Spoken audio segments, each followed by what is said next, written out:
नमस्कार, आप देख रहे हैं भारत एक्सप्रेस और मैं हूं आपके साथ आनंद विजय सिंह। बात राजस्थान की। राजस्थान में इस बार भी विधानसभा चुनाव कांटेदार होने के आसार हैं। हालांकि यहां पर हर 5 साल में सत्ता बदलने का रिवाज रहा है, लेकिन अशोक गहलोत की अगुवाई में कांग्रेस इस परंपरा को तोड़ने की कोशिश में जुटी हुई है, जबकि भारतीय जनता पार्टी सत्ता पर काबिज होने के इरादे से हर संभव जतन में लगी हुई है।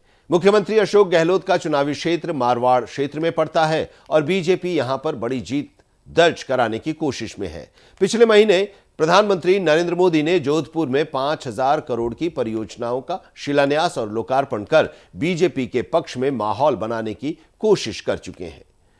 मारवाड़ क्षेत्र को मुख्यमंत्री अशोक गहलोत का गढ़ कहा जाता है। इस क्षेत्र में जोधपुर के अलावा जैसलमेर, बाड़मेर, जालौर, पाली और नागौर जिले आते हैं।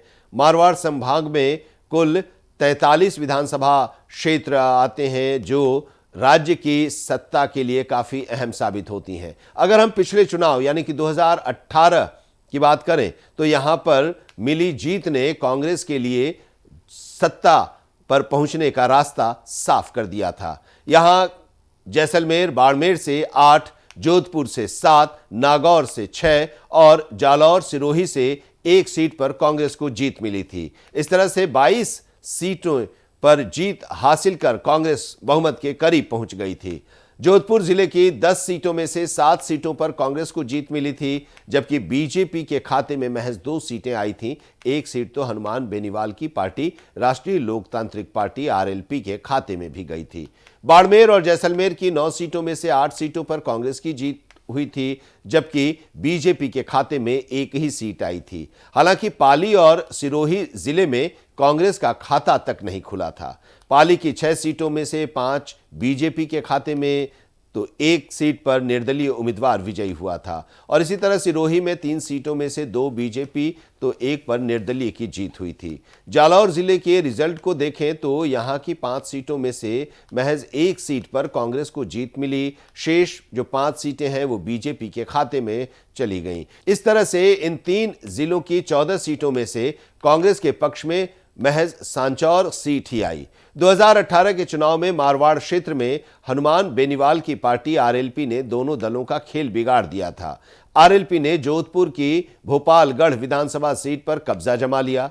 आरएलपी ने कहा कि चुनाव में भोपालगढ़ सीट समेत 3 सीटों पर जीत हासिल की, तो मालपुरा सीट टोंक जिला पर वो दूसरे नंबर पर रही। आरएलपी ने इस चुनाव में भोपालगढ़ सीट समेत 3 सीटों पर जीत हासिल की, तो मालपुरा सीट जो टोंक जिला की है उस पर वो दूसरे नंबर पर रही थी और इस क्षेत्र की 2 सीटें कांग्रेस के खाते में गई थी। तो इस तरह से मारवाड़ की 33 सीटों में से 16 सीटों पर कांग्रेस को तो 14 सीटों पर बीजेपी को जीत मिली थी। इसके अलावा मारवाड़ गोडवाल क्षेत्र में नागौर जिला आता है, जहां पर 10 सीटें आती हैं। इसमें कांग्रेस को 6 सीटों पर जीत मिली, तो बीजेपी और आरएलपी को 2-2 सीटों पर जीत मिल सकी।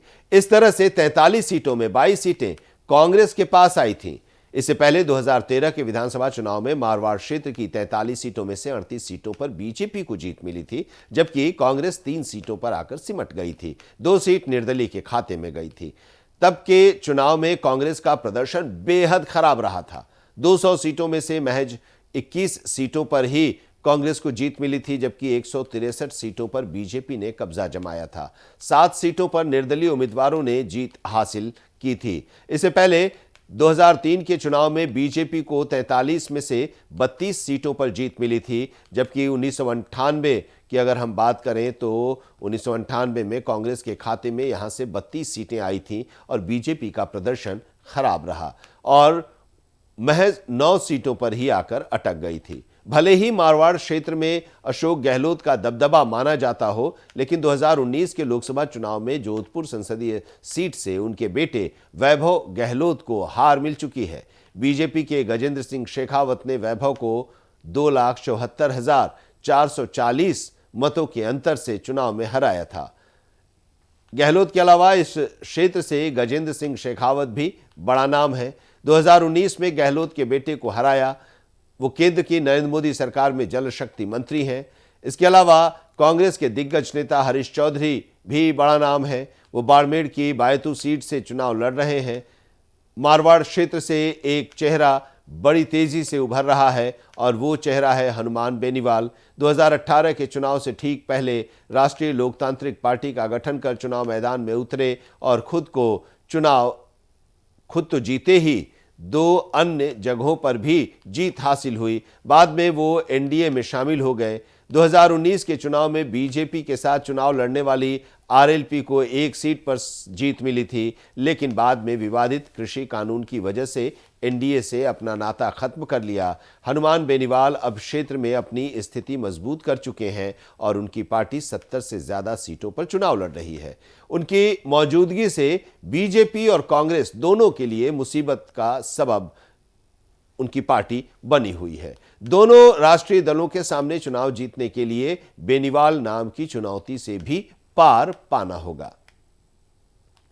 तो इस वीडियो में इतना ही, लेकिन राजस्थान के चुनाव से जुड़ी तमाम खबरों के लिए आप देखते रहिए भारत एक्सप्रेस। नमस्कार।